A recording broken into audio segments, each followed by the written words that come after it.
चौधरी हरमिंदर सिंह गांव का एक बड़ा ही रईस आदमी था। उसके परिवार में उसकी बेटी अर्पिता और उसकी पत्नी और एक बेटा अर्पित था।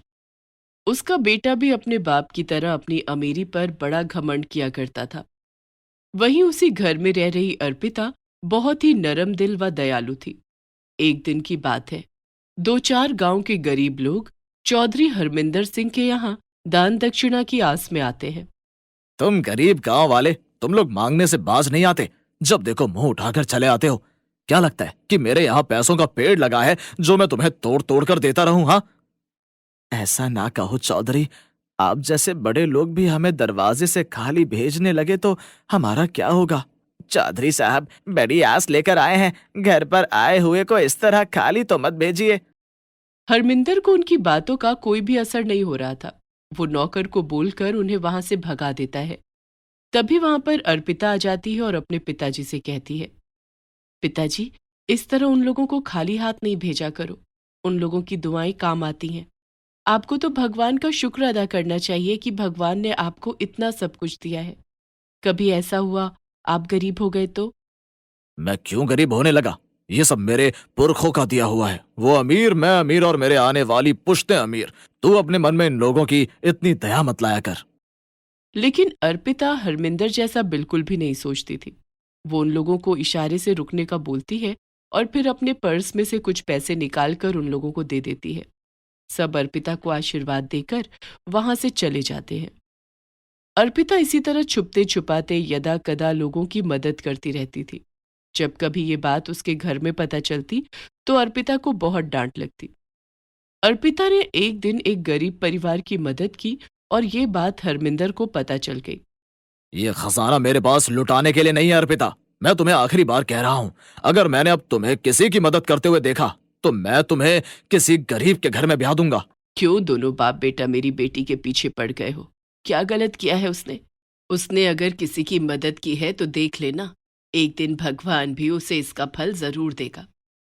बात बढ़ते बढ़ते इतनी बढ़ गई कि हरमिंदर सिंह ने गुस्से में अपनी बेटी की शादी गांव के सबसे गरीब परिवार में तय कर दी। मालिक, आप ये क्या कह रहे हैं?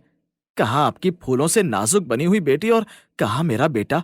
खेतों में मेहनत करने के बाद हम लोगों के यहाँ इतनी भी कमाई नहीं है कि हम आपकी बेटी को अच्छे से रख सकें। माई बाप, आप कहीं और देख लें। मत भूल जग्गू, मैं तुम्हारे साथ क्या क्या कर सकता हूँ। अगर तुमने मेरी बात नहीं मानी, मैं अपनी बेटी को सबक सिखाना चाहता हूँ।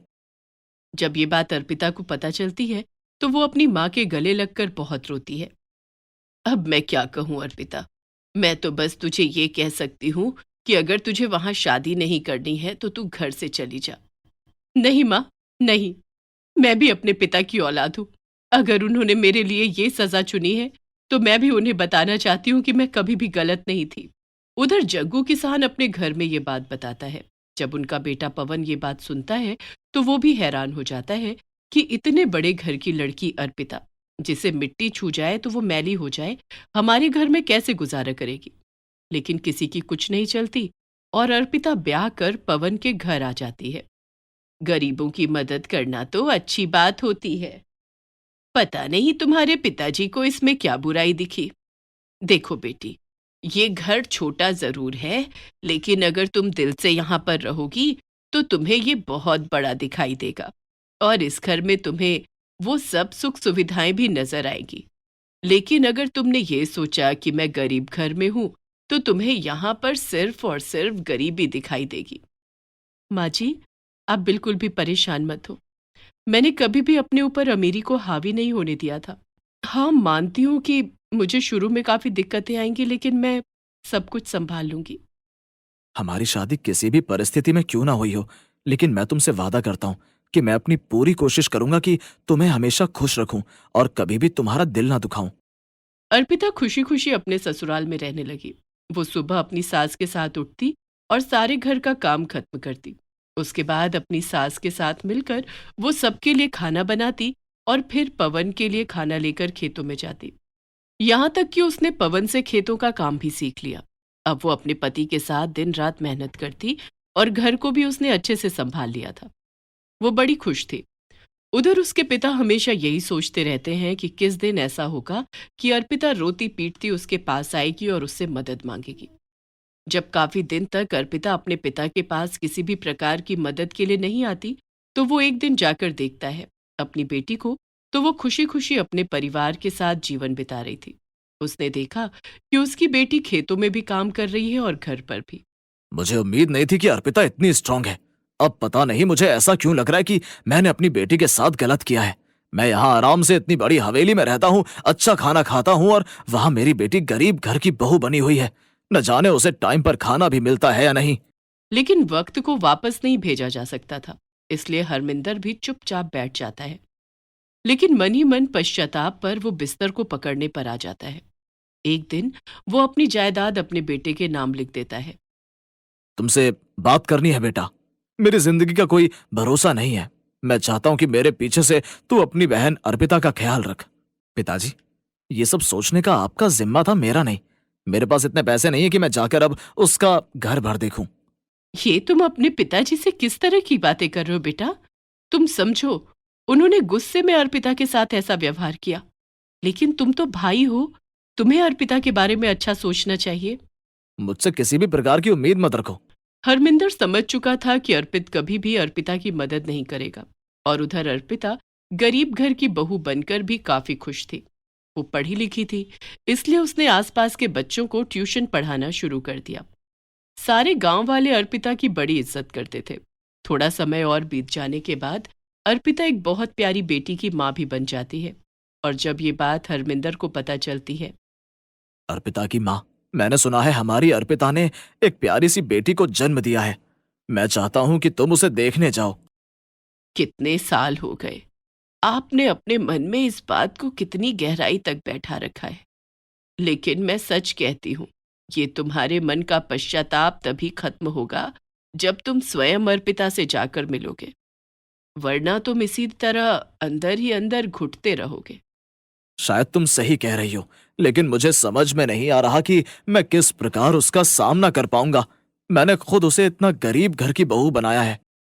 अर्पिता की माँ के समझाने पर आखिर हरमिंदर अर्पिता से मिलने के लिए तैयार हो जाता है। फिर वो अपनी पत्नी के साथ अर्पिता के ससुराल जाता है। 2 कमरे का छोटा सा वो घर। उसकी माँ देखकर हैरान हो गई कि अर्पिता इतने छोटे से घर में रहती है। अर्पिता को जैसे ही ये पता चलता है कि उसके माता पिता उससे मिलने आए हैं, अर्पिता के साथ साथ उसके ससुराल वाले भी उनका स्वागत करते हैं और बड़े मान सम्मान के साथ उन्हें घर के अंदर लाते हैं। चौधरी साहब, मैं तो धन्य हो गया। मैं हमेशा से चाहता था कि आप अपनी बेटी को उसकी गलतियों के लिए माफ कर दो।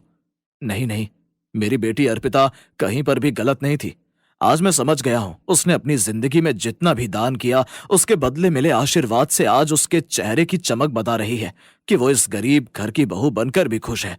गलती मेरी ही थी, मैंने अपनी बेटी की भावनाओं को नहीं समझा। अर्पिता बेटा, तुम मुझे माफ कर दो। पिताजी, आपको माफी मांगने की कोई जरूरत नहीं है। मेरी किस्मत में यही लिखा था जो मुझे मिला है। हमें जैसे ही पता चला कि अर्पिता ने प्यारी बेटी को जन्म दिया है, हम खुद को रोक नहीं पाए।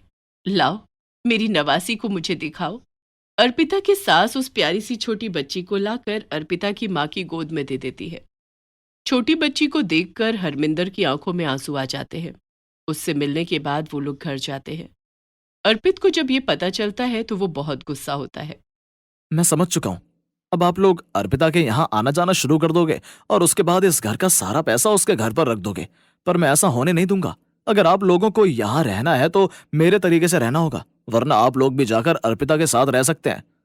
मत भूलो, ये सारा पैसा हमारे पुरखों का है जो मैंने तुम्हें दिया है। तुम हमारे साथ ऐसा कुछ नहीं कर सकते।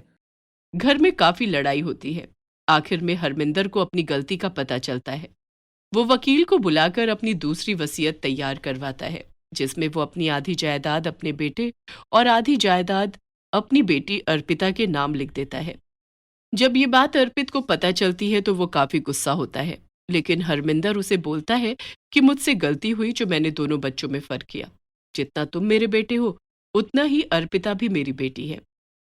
अगले दिन सुबह हरमिंदर और उसकी पत्नी फिर अर्पिता के पास जाते हैं। पर पिताजी, मैं सच कहती हूँ, मुझे इस जायदाद की कोई जरूरत नहीं है। जानता हूं बेटा, तुमने इस घर के तौर तरीकों में अपने आप को ढाल लिया है, लेकिन अगर तुम ये जायदाद नहीं लेना चाहती तो कोई बात नहीं। ये मैं सब कुछ अपनी नवासी के नाम कर दूंगा, और शायद यही मेरी गलती का पश्चाताप भी होगा। अपनी बेटी के साथ इंसाफ करने के बाद हरमिंदर को बड़ी शांति मिलती है। उसके बाद सब अपने अपने घरों में सुखपूर्वक रहने लगते हैं।